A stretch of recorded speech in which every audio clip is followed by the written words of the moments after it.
Right, so if you really want to smash it for that job, then you need to be sending in a really good email, right? That is, most of the time, that is how your application is going to get to that person. So when you write that email, it needs to be addressed to the person. Now, if you have a name, that's much more powerful. So what I want to just caveat quickly is that when we recruit for nannies and interview for nannying is very different to recruiting and interviewing for more corporate jobs. Mainly the differences come in at the interview level, and we do loads of specific training for nannies on interview techniques and stuff at our training courses, and I will talk a bit more about that. But it is still the first impression that you guys make, whatever you're applying to, and things like having a name on the letter is so important on the email. Sending it to the right person, put in the groundwork. If you really want that job, do the work to get the job. Like, they have to see your application and think that you are worthy of their time. All right? So you write a really concise email, really polite, set yourself up to who you're directing it to, make sure you reference the job that you're applying for and potentially how you came across it. And you can put in a one line about why you think you'd be really good. And then I would definitely say, please find my CV and cover letter attached. So then they're going to look at your CV and your cover letter. I tend to start with the cover letter and see what people have put, but it depends on the order it's attached in and how it comes through and what they might open first. So they both need to read really well. So on your CV, as I said, it needs to be very clearly laid out. It needs to be very easy to read, with your most recent employment at the top, experience and things like that. Now, if you don't have employment experience, like, that's totally fair enough. Not everybody does. Start with what you do have. So start with why you'd be really good for the job or your personal profile. The point is you want to make them be able to consider you, okay? And you need to break down why they should be giving you a chance. Why should they spend a little bit of time looking through your stuff and getting to know you and considering you for this opportunity? And so you want to sell yourself right at the top of that, okay?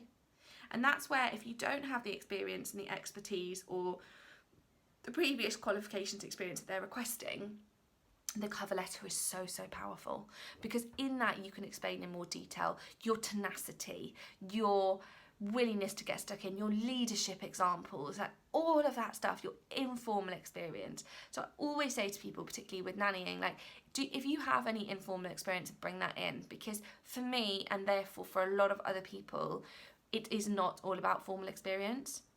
It is not all about, doing an NVQ at college or going to Norland or anything like that. It is about the other things that you have done too.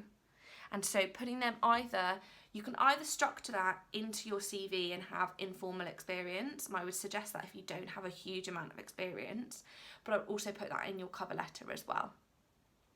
These then need to be sent as PDFs. I've said that before, because if they're sent as a Word document, they're in an editable format, and that just doesn't look great. You've not sealed it. So when you send it as a PDF, no one else can, a normal person, basic person with kind of normal knowledge can't edit it, and so that's really good. I would suggest keeping them very simple. The layout that we have for the templates is the one I would suggest you stick to.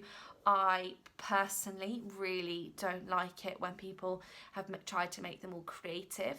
Obviously, if you are a creative and you're applying in photography or fashion or something, then that is something that, or graphic design, then that is something that they might want to be seeing. Okay, so definitely think about that. But for most people, they want to just see it being really clear and easy to read. If you have 3 seconds to grab my attention, it's got to start with that opening line.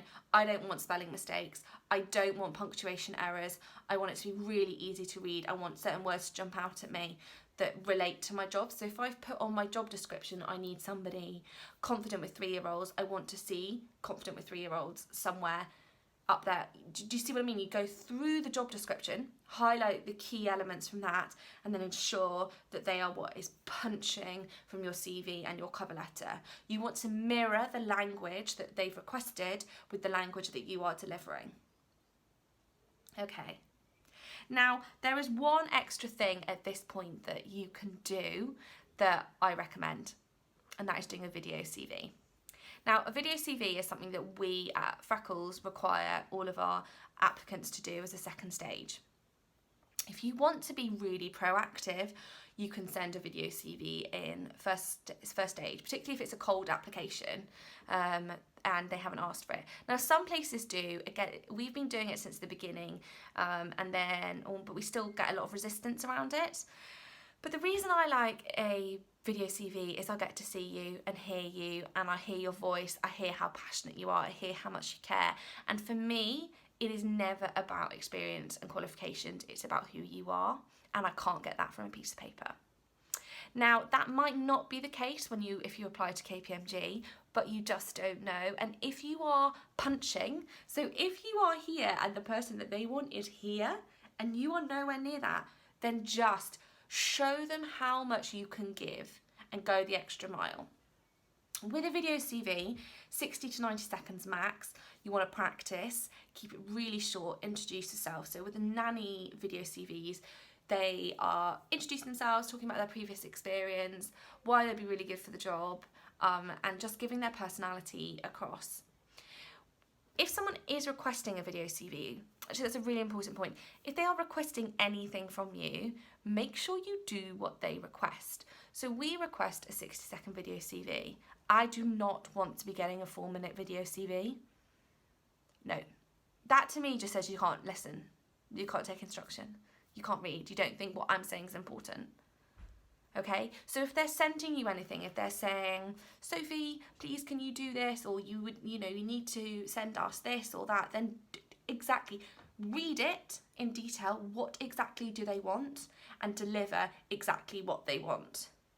When they're asking you for something in a certain format, that's how they want to receive it, trust me.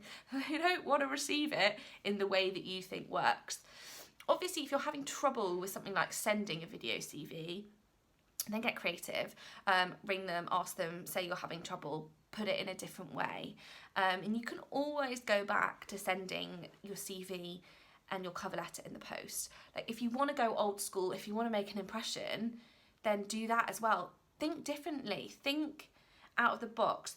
You have to take the elements that they are asking for and you have to make them your own.